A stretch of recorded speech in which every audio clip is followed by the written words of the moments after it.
Hey guys, welcome back. In this video, I'm going to show you how to auto-fit row height to cell contents. Let's get started.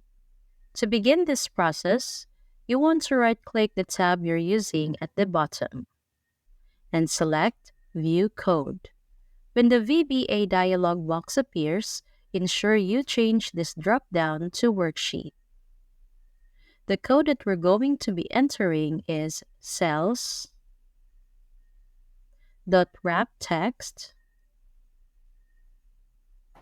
equals true. Cells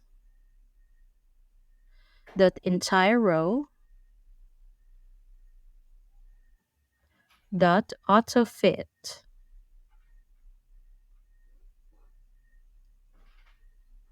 Now you can exit out of the editor and let's test out the results. I'll enter some text into column B.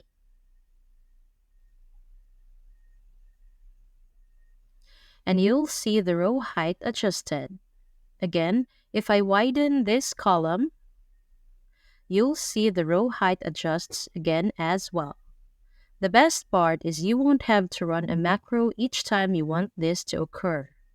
But make sure you save your workbook as a macro-enabled workbook. Thanks for watching.